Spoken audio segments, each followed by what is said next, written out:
Welcome to my first screen recording. I'm going to attempt to show you how I do my quick edits to get that wonderful white background I get on all my product photos for Ryco Woods.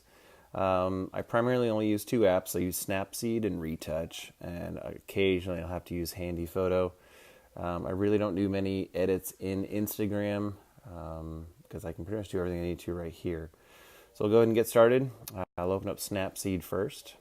Tap there in the middle to open up a photo.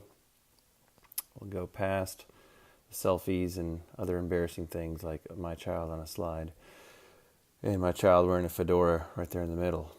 So this is the photo shoot I did on the hood of my truck with all the different boards I finished that day.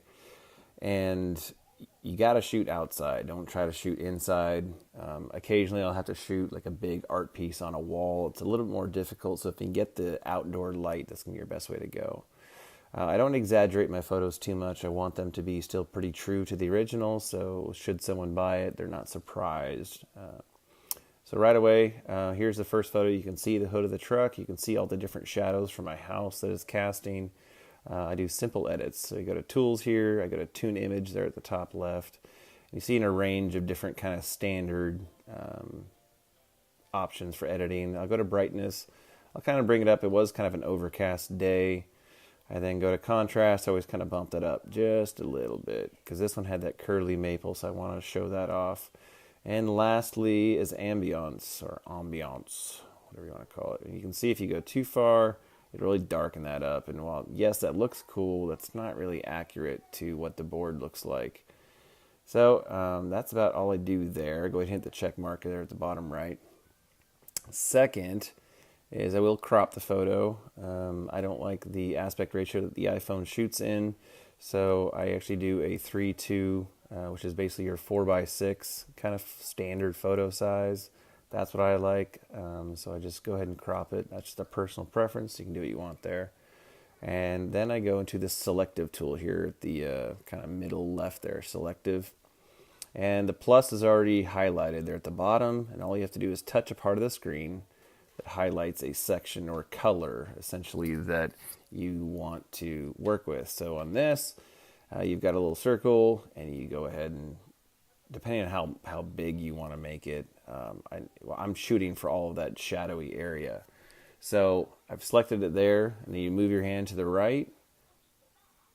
Oh dear Lord, there we go. Okay, and this is under brightness, and you'll see that I've got contrast, saturation, and structure, but brightness is what I'm looking for. So I actually go ahead and max that all the way up. And I do all four corners, get the biggest radius possible. I go and sweep all the way to the right, again up here to there, again to the right, and then already it's improving. So we eliminate as many of those shadows as possible. Then I go ahead and hit export. I save a copy of it, so it'll be the most recent image that I'm working with. Close that out, and then I open up Retouch. Retouch is a fun app, and I'll go ahead and open up that most recent image.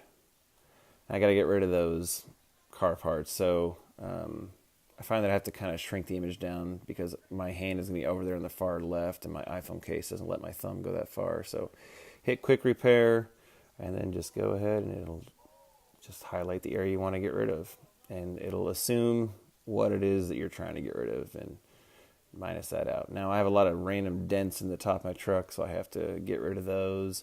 So I'll kind of search through here, see if there's anything else I want to get rid of. I mean, it can just about find anything. And so sometimes, like, I'll even have like a little piece of lint. Oops, we'll undo that. From doing the stain or God knows what I was doing on it. And it'll get rid of that lint as well. So I kind of find those little holes, those dents, those nicks, whatever it might be. And once I'm satisfied there, I'll go ahead and hit that top right button to save and I go ahead and I modify the original because I don't need that many copies.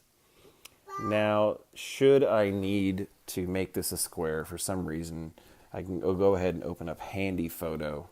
Handy Photo is, again, I don't use this very often, so I've got a gallery. Open up the camera roll, go to the most recent, and if I really wanted a picture, if I remember correctly, see, I'll even go to Magic Crop, there it is. and I'll set it for a square ratio, and if you just, it'll assume more background. Go and make it as big as you can, so it'll just keep adding more and more until you get to that square size you're looking for. So this is all it's letting me do right here. So but you get the idea. If I needed a square, I could make a square using that app. But that is about it. And again, lastly, I'll open up Instagram. Sometimes I'll add an edit or two, but I really don't go nuts with it. But that's it.